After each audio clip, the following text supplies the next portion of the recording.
ঈশ্বরের কাছে প্রার্থনা করি সব সন্তান সুস্থ থাকুক, ভালো থাকুক। তো এটা তো শুক্রবারের ভিডিও। তো শুক্রবারের জীবনে একটা প্রচুর বড় ঝড় উঠেছিল। তো কিভাবে আমরা ভয়ে ভয়ে জীবন কাটাতাম আজকে তোমাদের সাথে শেয়ার করব। পুরো ভিডিওটা দেখলেই বুঝতে পারবে জীবন কিন্তু অতটা সহজ নয়। আমাদেরকে প্রত্যেকটা মুহূর্ত কতটা লড়াই করে বেঁচে থাকতে হচ্ছে, বিশেষ করে আমার মেয়েকে। তো চলো তোমাদের সাথে শেয়ার করি পুরো ভিডিওটা।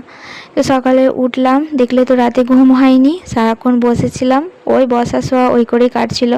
তো সকালে উঠে একটু তো খাবার বানাতে হবে, তো রান্নাঘরে গেলাম, খাবার বানালাম, মানে চা করেছিলাম। আর টাইটেল দেখে নিশ্চয়ই বুঝতে পারছো যে কুসুনার কী সমস্যা আর শুক্রবার দিন কি হয়েছিল। তো এই যে আমার কাছে দাঁড়িয়ে আছে না, ওটাও কিন্তু মানে কোনো গ্যারান্টি নেই যে ও ওইভাবে সারাক্ষণ দাঁড়িয়ে থাকবে, হঠাৎ করে পড়ে যাচ্ছে, এই রকমই হচ্ছিল আর কি। তারপর ওর ঘুম এসেছিল, মেঝেতে বসেছিল, নিজে নিজেই শুয়ে পড়লো। তো আর তুললাম না, মানে যদি 5 মিনিটও 2 মিনিটও যদি ঘুম হয় ওর শরীরটা ভালো লাগবে। তো সেই জন্য আর তুলি না, কি করব বলো, কিছু করার নেই। আর প্যান্ট একটু ভালো করে পরিয়ে দিলাম। আর ওর বাবা এখানে মানে চাটা নিয়ে বসেছিল, ও আসলো, এসে বসলো। চলার ক্ষমতা কি বলবো আছে না নেই কি বলবো বুঝতে পারছি না, কৌশনাকে দেখলেই তোমরা বুঝতে পারবে। একটু পাতলা করে খাবার বানালাম, ডালিয়া বানিয়েছিলাম। তো পাতলা খাবার খেতে ওর ভালো লাগবে সেই জন্য। আর ওর বাবা তো ওকে সারাক্ষণ সময় দিচ্ছিল, বইয়ের ছবি দেখাচ্ছিল, এমনিতেও বই দেখতে তো ভালোবাসে। আর মণ্ডলী যাব বেরোচ্ছিলাম, দেখো শুক্রবারে মণ্ডলী গিয়েছিলাম। হ্যাঁ, মণ্ডলী না গেলে যে হবে না। ঈশ্বরই জানি যে আমরা কেমন থাকবো, আমরা ওনাকে কতটা বিশ্বাস করব, আর ওনার প্রতি ধৈর্য রাখলে তবেই কিন্তু শেষ পর্যন্ত আমরা সেই পরিত্রাণের পথ দেখতে পাবো। তো চলো পুরো ভিডিওটা দেখো, তাহলে বুঝতে পারবে যে শেষ পর্যন্ত কি ঘটলো, কি হলো দিনের শেষে। সমস্যাটা হচ্ছে কুসুনা তো বারবার ফিটস হচ্ছিল, মানে এতবার হয়েছে, তোমরা দেখে বুঝতে পারছো, টাইটেলে আমি লিখেছি সারাদিনে এতবার ফিটস হয়েছে। আর যখন তখন মানে এমন আছাড় খেয়ে পড়ে যাচ্ছে, কি বলবো, মাথায় লাগছে, হাতে তো এক জায়গায় ছিঁড়েও গেছে। আর ওর বাবা যেহেতু আছে, বাবার সাথেই গিয়েছিলাম, মণ্ডলী তিনজনেই গেলাম। আর কুসুনার মুখের ভাষা দেখো, চোখের ভাষা, সমস্ত কিছুই কিন্তু পাল্টে গেছে। তো মণ্ডলীতে ভালোই ছিল, ওখানে মানে ভজন যা যা হয় আর কি, ও বসেছিল। আর ওখানেও কিন্তু ফিস হয়েছিল, মিথ্যে বলবো না। তো যাই হোক, চলো, ঈশ্বর সব দেখতে পাচ্ছে, উনি সব দেখতে পাচ্ছেন। মণ্ডল থেকে আসার পর খাওয়া দাওয়া করলাম, আর কুসুনা কিন্তু খাওয়া দাওয়াটা মানে করে নিচ্ছিল, কোনো অসুবিধা হয়নি। তারপর ওকে বিছানাটা করে একটু ওকে শোয়াবো বলে নিয়ে আসলাম ঘরের ভেতরে, আর জল খাওয়াচ্ছিলাম। আর ঈশ্বরের আশীর্বাদে মেয়ে কিন্তু চুমুক দিয়ে জল খেতে শিখেছে। আমি একটু ভাবছিলাম যে ও শরীরটা খারাপ, হয়তো চুমুক দিয়ে খাবে না, তা ওই জন্য না মুখটা তুলে তুলে দিচ্ছিলাম। কিন্তু পরে দেখলাম যে না, ও চুমুক দিয়ে খেতে কিন্তু ভোলেনি। কিন্তু আগে এই সমস্যাটাও হতো, যে যেটা কাজ একবার শিখতো আর বারবার ফিসলে না, সেটা পুরো ভুলে যেত। আর জল তো খেতে চাইতোই না আগে। আর এখন কিন্তু দেখো, মানে দুটো নামে ধন্যবাদ দিয়ে যা কিছু খাওয়াচ্ছি ও কিন্তু সব খেয়ে নিচ্ছে, আর জলও সব সময় খাচ্ছিল। সেই জন্য মানে ঠোঁট ড্রাই হয়ে নেই, মুখটা অতটাও শুষ্ক নেই। আর আগে এত মানে মুখের দিকে তাকানো যেত না, কি বলবো তোমাদেরকে। নিয়ে একটু শুলাম। আর চোখের ভাষা দেখো, মুখের মানে হাবভাব থেকে বুঝতেই পারছো যে কতটা মেয়ের কষ্ট হচ্ছে। তো কষ্ট হচ্ছে, কিন্তু আমার প্রভুরও কষ্ট হচ্ছে। প্রভু দেখতে পাচ্ছেন যে তার সন্তানের কষ্ট হচ্ছে, কারণ তিনি তো আমাদেরকে সৃষ্টি করেছেন। এই সন্তানের যা কিছু কষ্ট আমার প্রভু সব দেখতে পাচ্ছে। আমার তো কষ্ট হচ্ছে, কিন্তু তার থেকেও বেশি কষ্ট হচ্ছে তেনার। আর ওর বাবা যেহেতু বাড়িতে আছে, মেয়েকে তো সব সময় টাইম দিচ্ছে, আর এরকম পরিস্থিতিতে কেউ না কেউ তো সঙ্গে থাকতে হবে। তো যেই খেলনাগুলো ভালোবাসে, দেখো ওই রিংসটা করছিল, আর কত সুন্দর করে নিয়েছিল। কিন্তু রিংটা এত সুন্দরভাবে রিংগুলো পরাবে আমরা ভাবতে পারিনি, যে ও কি তাকিয়ে করবে কাজগুলো। সারাদিন যেভাবে কাটলো, দেখো দিনের শেষে ঈশ্বরের আশীর্বাদ কিন্তু পেলাম। প্রভু বললাম না, প্রভু সারাক্ষণ আমাদেরকে দেখছে। তো ওই খেলনাটা এত সুন্দরভাবে করে নিল, আর তারপর থেকে ওর চোখের ভাষা কিন্তু পাল্টে গেছিলো। সারা রাত্রিটা খাওয়া দাওয়া করেছিল রাতে, আর রাতে ঘুমিয়েও ছিল। আমি তো পরে ভিডিওটা মানে ভয়েস দিচ্ছি, তো তোমাদের সাথে শেয়ার করে নিলাম, যে তোমরা হয়তো ভাবে যে রাত্রিটা কেমন কাটলো। সত্যি বলছি, রাত্রিরে আমরাও ঘুমিয়েছি, ও ঘুমিয়েছিল। ওই প্রার্থনা কিন্তু করতেই হবে, যত ঝড়, যতই বিপদ, যত বড়ই সমস্যা আসুক না কেন, প্রভুর প্রতি আমরা যেন বিশ্বাস রাখি, প্রভুর ওপর যেন আমরা সন্দেহ কখনোই না করি।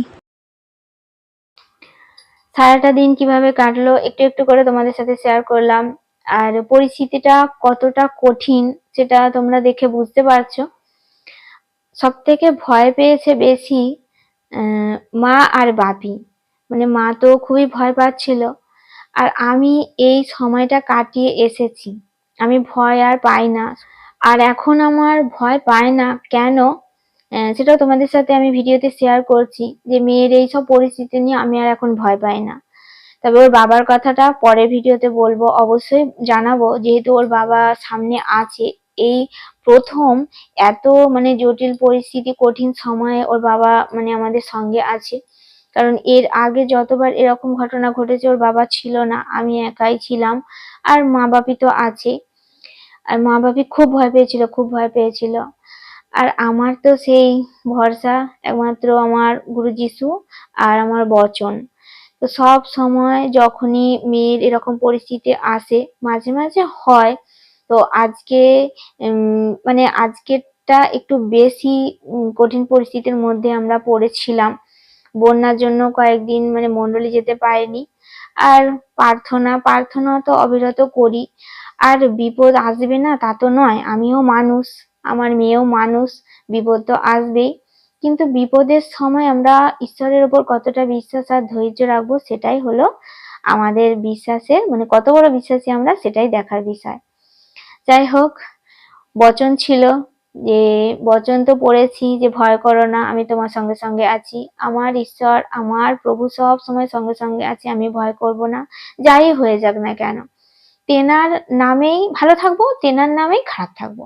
যদি একটু খারাপ থাকিও তেনার নামে, মানে তিনি ঠিক করে দেবেন, আমি জানি তো। 1 ঘন্টা ভালো খারাপ আছি, 2 ঘন্টা খারাপ আছি, ঠিক 3 ঘন্টার মাথায় ঠিক আমরা সুস্থ সুন্দর হবই হব, আমার মেয়ে সুস্থ হবেই হবে, এই বিশ্বাস আমার ছিল।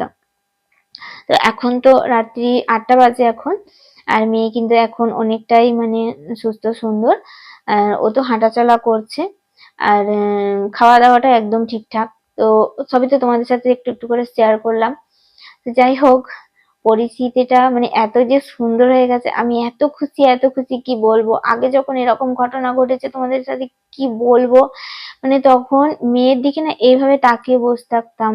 মানে ও শুয়ে থাকতো, সব সময় শুয়ে থাকতো, মানে সারা এমনও হয়েছে সারা দিন আর রাত এরকম 24 ঘন্টা ও শুয়ে থেকেছে। আর এরকম মানে ঠোঁট মুখ পুরো ড্রাই হয়েছে, তো এক ফোঁটা করে জল খাওয়াতাম। এমনও ডফারে করেও জল খাইয়েছি অনেক সময়, চামচে করে খাইয়েছি, ছিপিতে করে খাইয়েছি, জল খেত না। আর খাবার তো মানে দূরের কথা, খাবার তো খাওয়াতেই পারতাম না। কিন্তু এখন তো মানে খাবার, তারপর জলটা প্রচুর খাচ্ছে। আর সেজন্য ইসিও করছে খুব বারবার, আর সেজন্য শরীরটাও একদম মানে সুন্দর আছে আর কি, ভালো আছে। জল না খেলে কতটা কষ্ট হয় আমরা তো সবাই ভালো করেই জানি। কিন্তু এখন সেই আগের মতো সেই ভয়ানক পরিস্থিতি আমাকে আর ফেস করতে হলো না। একমাত্র আমার প্রভুর কাছে আমি যাচ্ছা করেছি, প্রার্থনা করেছি। শুধু আমি একা নয়, আমার হাজবেন্ডও ছিল। ওর বাবা তো সবসময় মানে দেখছোই তো ভিডিওতে শেয়ার করি যে ওর বাবা বাড়িতে আসলে আমাদের সাথে মন্ডলী যায়, তারপর ভজন করে, প্রার্থনা করে, বচন পড়ে, সব করে। যাই হোক, একই পথে চলছি, এটাই সব থেকে খুশির খবর। একটা মানে স্বামী স্ত্রী যখন সন্তানের জন্য একসাথে প্রার্থনা করতে বসে না, প্রভু খুব খুশি হন সত্যি। ওনার মানে আমরা আর ওনার দয়া থেকে কিংবা আশীর্বাদ থেকে বঞ্চিত হব না, যদি একই পথে এই এই এইরকম ভাবে যে চলছি, যদি শেষ দিন পর্যন্ত চলতে পারি। আর অবশ্যই চলবো, অবশ্যই। আমি প্রভুর ওপর বিশ্বাস রাখি, প্রভুর ওপর ধৈর্য রেখেছি। উনি সবকিছু সুন্দর করবেন, সবকিছু ঠিক করবেন। আর যা করবেন সেটাই আমার ভালো হবে, সেটাই আমি আমি সেটা নিয়েই খুশি থাকবো, কারণ আমি এখন এত খুশি আছি যে কি বলবো। যাই হোক, মেয়ে তো রাতের খাবারটাও খাওয়াবো, এখনো খাওয়াইনি, নিশ্চয়ই খেয়ে নেবে, ও খেয়ে তো নেবেই, তারপর ঘুমিয়েও পড়বে। তো প্রার্থনা তো করতেই হবে অবিরত, সেই মতি সাথে সাথে বচনেই আছে যে যাচ্ছা করো। তো দেয়া যাবে, যাত্রা করব, প্রার্থনা করব প্রভুর কাছে, আমার যা কিছু চাওয়ার আছে আমি সব প্রভুর কাছে চাইবো, সব কিছু চাইবো, সবার জন্য চাইবো, সবকিছু চাইবো। তো চলো আজকে এতটাই শেয়ার করলাম।